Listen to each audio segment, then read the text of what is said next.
It's the E-Commerce Minute, your daily dose of e-commerce, tech, and retail news with your hosts, Bart Miraz and John Suter. The E-Commerce Minute is a production of Sumo Heavy, a digital commerce consulting firm in Brooklyn, New York, and Philadelphia. Find us on the web at sumoheavy.com. It's E-Commerce Minute, episode 210. In today's episode, Brandless gets physical with pop-up store. Brandless is joining the ranks of online retailers testing the waters of bricks and mortar retail. Starting May 1st, my favorite $3 grocery and personal care website is launching a pop-up store. For 2 weeks, they will operate Pop-Up with a Purpose in a 3,500 square foot storefront in the West Hollywood area of Los Angeles. But they'll be there not so much to sell you something. Products will be on display to taste or try, but not to purchase. Instead, it's more like a 2-week-long speaker series where experts in health, wellness, social good, beauty, and entrepreneurship are invited to give talks to the community.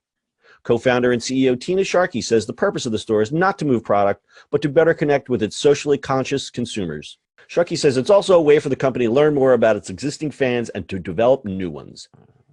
Along with being affordable, all products are $3, many Brandless products are organic, non-GMO, gluten-free, or vegan. They've also established themselves as an anti-brand without the hype or brand tax normally associated with packaged goods. This is reflected in their minimal packaging and digital presentation. Brandless also donates meals to Feeding America every time someone shops at the site. It has already donated nearly 1 million meals. In conjunction with the pop-up event, it will donate 10 meals on behalf of every attendee who comes and 5,000 meals on behalf of every speaker. Brandless is doing good. Isn't Brandless a non-brand brand? It's the non-brand brand, and this is totally a branding exercise. So this is what you would call an ironic oxymoron or something like that. Something like that. I mean, I understand they're like brand tax, but they're still brand. Well, when you say brand tax, it's like you pay for all the packaging. I know major, yeah, you're paying for the big CPG, blah blah blah. I get it, but they're really doing well with what they do. I do like their products. It's really good. You're obsessed with them. I love them. You're obsessed with every single one of these things. Although there's some things you said that they're just, yeah, I've seen something on the site and I was like, okay. Yeah, so to keep the $3 price point, you may have a smaller portion size, but their snacks are great. I haven't really tried any of their personal care stuff. They just rolled out a bunch of personal care items, like tissues, but the tissues are not from trees. I don't know what they're made out of, but it's got to be something gluten-free, I'm sure. Small batch. So Brandless appeals to the hippy-dippy consumer. It's also there's a study that said millennials, my favorite subject, they're less brand loyal than their parents and grandparents. Yeah, which is great for retailers because if it's quality goods, then they don't care about brands and they want to save some money. That's it's also a lot less for shopping in the store, right? So like, I don't know how about you, but like when I go to like CVS or like to get say deodorant, right? I don't look anywhere else. It's whatever my eye level looks like, right? So every single CPG company is fighting for that because they want the eye level, right? Mm-hmm. But how do you do eye level in an online world? You don't, and then it's a different play. It's got to be socially conscious like these guys and all those things. So yeah, that's a great point. Right. So doing this pop-up the way they're doing, I think is kind of cool. Like they're giving back to the community. It's going after their social conscious thing. It's not just an exercise in being retail, right?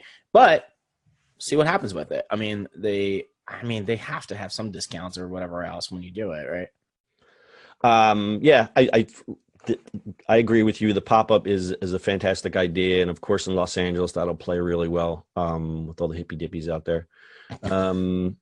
Yeah, I mean, I would like to see them maybe, take this out on the road and get, bring it to Philly or bring it to another city. Mm-hmm. The one thing that always in the back of my mind with Brandless is they really, everything is surrounded on the $3 product. How sustainable is that going to be?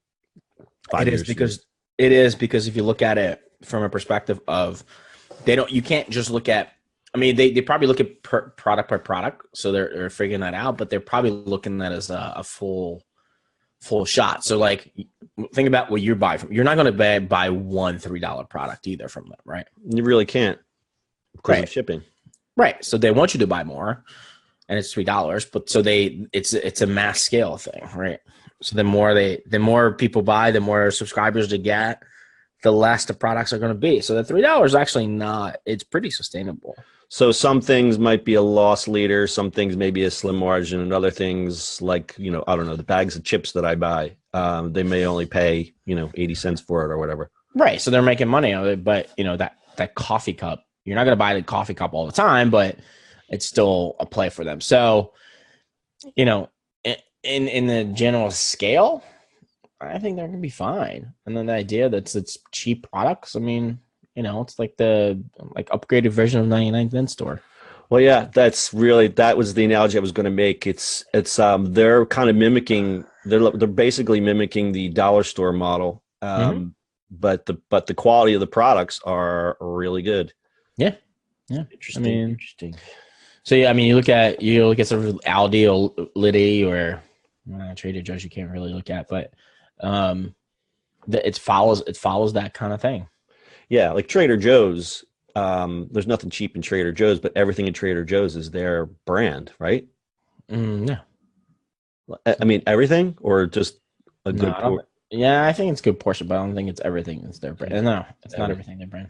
Yeah, but what's the last time you were at Trader Joe's? It's funny. I was going to go there today because somebody turned me on a product that I want to get there that I will reveal at a later date. Yeah, so Trader Joe's. So I think talking about the brand loyalty, you talk about people go to Trader Joe's, people rave about Trader Joe's. I mean, there's whole websites dedicated to things that you should buy at Trader Joe's. What was the guy that did, have you heard this story? The guy that set up the store in Canada because they had no Trader Joe's. So he called it Pirate something or else. And he would literally drive a truck to Trader Joe's, buy a ton of goods, and then drive them back across the border and sell them in his bricks and mortar store in Canada. Yeah. He did it for a number of years and he got sued, and I think he finally, and people loved it. Because they couldn't get Trader Joe's in Canada. But I think he finally closed the store. I should look that up.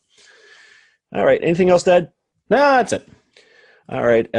Show notes are at ecommerceminute.co, and we're proud to announce that the E-commerce Minute podcast is now available on Radio Public. Just go to radiopublic.com and look up E-commerce Minute. You can listen to the show there, or do the usual: subscribe, go to our website, listen on anchor.fm, or any of the major podcast ways that you get your podcasts. We're there. That's your E-commerce Minute.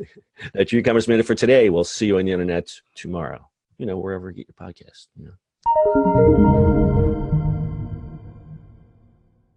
That's it for today's show. If you like the show, do us a favor and subscribe, or leave us a review on iTunes. And don't forget, you can now listen to the E-commerce Minute on your Amazon device. Just add E-commerce Minute to your flash briefing. And finally, if you have a comment or suggestion, or just want to say hi, find us on social media at Sumo Heavy.